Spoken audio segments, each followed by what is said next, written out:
ABP news सर्वसामान्य जनतेचं खुलं. माहितीचे नेते निर्णय घेतील. ठाणे जिल्ह्यात 9 आमदार भाजपचे आणि शिवसेनेचे 6 आमदार आहेत.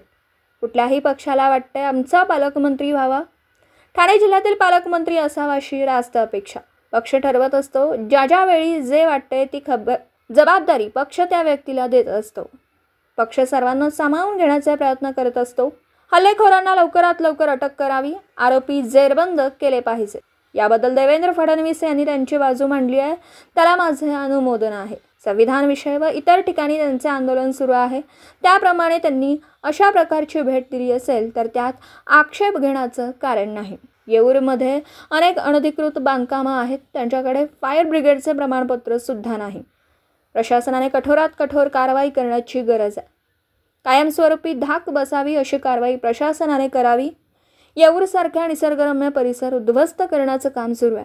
त्यामुळे पर्यावरणाला धोका निर्माण झाला आहे.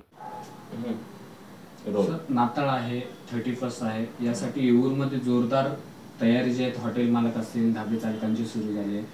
पुन्हा एकदा मद्यपींचा धिंगाणा त्या ठिकाणी दिसणार. त्यामुळे स्थानिक नागरिक असतील, पर्यावरण प्रेमी जे आहेत ते हैराण झालेले आहे. अनेकदा तुम्ही विधानसभेत या विरोधात आवाज उठवले. वन्यजीवन प्राणी असतील, इतर असतील. नाही, येऊरमध्ये वेळोवेळी म्हणजे तिथली अनधिकृत बंगले असतील, तिथली अनधिकृत हॉटेल्स असतील. तिथे फायरचं पण लायसन नाही आहे कुठल्या हॉटेलला. त्याच्यावर तुम्ही कारवाई का नाही करत? त्याच्यावर का नाही तुम्ही आक्षेप घेतला जात?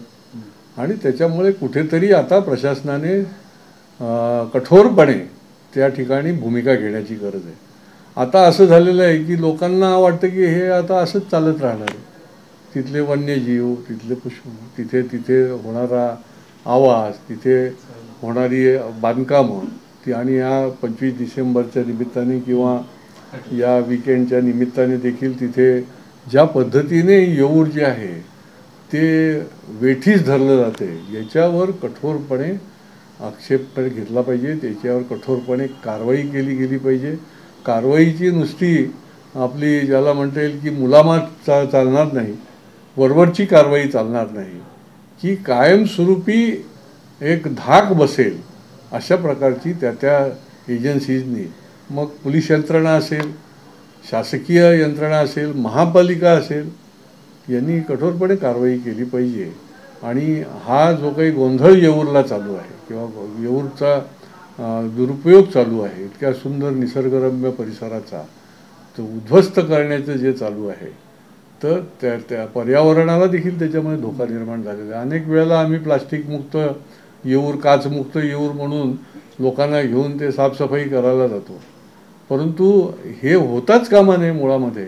आणि त्यामुळे पुढच्या काळामध्ये प्रशासनाने अत्यंत कोणाचाही मुलाहिजा न ठेवता कठोरपणे त्या ठिकाणी काम करणं गरजेचं आहे. कठोर कारवाई करण्याची गरज आहे. सर, मागे मुख्यमंत्री एकनाथ शिंदे असताना बुलडोझर म्हणून कारवाई केली होती. पुन्हा त्या ठिकाणी आता शहर राहिले, पुन्हा लाईट्स, परत आवाज, साऊंड पोल्युशन सुरू झालं.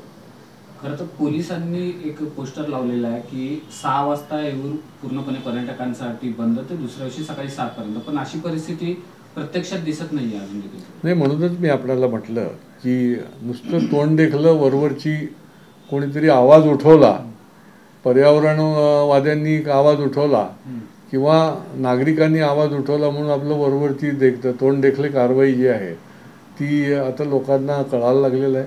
आणि त्याच्यामुळे मनापासून ते पॉलिटिकल विल पण त्याच्यामध्ये दिसलं पाहिजे. तुमची इच्छाशक्ती फार महत्त्वाची आहे आणि त्या अनुसरून कारवाई होणं ही अत्यंत गरज आहे. आणि ही ठाणेकरांची मागणी देखील आहे. Okay, thank you. नाही, हेमंत परांजपे हे खूप जुने कार्यकर्ते आहेत, मलाही माहिती आहे, कारण मी जिल्हाभर काम करत होतो. आणि त्याच्यामुळे पण जो काही हल्ला झाला आहे त्याची ताबडतोब शहानिशा झाला पाहिजे. हल्लेखोरांना कुठल्याही परिस्थितीमध्ये त्यांना अटक झाली पाहिजे. CC फुटेज आहे. आणि त्याच्यामुळे माझी मागणी आहे की आता 24 तास उलटून गेलेले आहेत. आरोपी जे आहेत, जे मारहाण करणारे, त्याच्या पाठीमागचं काय कारण आहे हे सगळं जे आहे ते तातडीने त्याचा शोध झाला पाहिजे. आणि जे आरोपी आहेत, जे मारहाण करणारे, त्यांना जेरबंद केलं गेलं पाहिजे. गेल्या काही दिवसापासून मराठी वाद देखील पाहायला मिळतोय.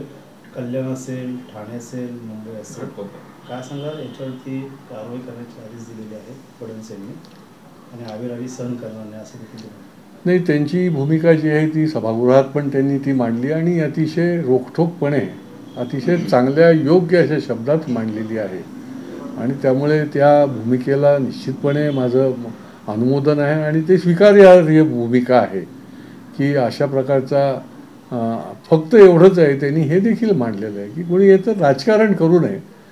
आमची भूमिका जी आहे ती आम्ही रास्तपणे कोणावरही अन्याय होणार नाही अशा प्रकारची घेऊ आणि त्याला निश्चितपणे आमचा अनुभूत आहे. राहुल गांधी यांनी परभणी येथे भेट दिलेली आहे, कसं बघतात संविधान? शेवटी काँग्रेस पक्षाचे ते नेते आहेत. संविधान हा विषय घेऊन EVM पर्यंत त्यांचं भाष्य चालू आहे, त्यांची भूमिका चालू आहे, त्यांची आंदोलनं चालू आहेत आणि त्या अनुषंगाने त्यांनी जर अशा प्रकारची जर भेट दिली असेल तर म्हणजे याच्यामध्ये आम्ही काही आक्षेप घेण्याचं काहीच कारण नाही.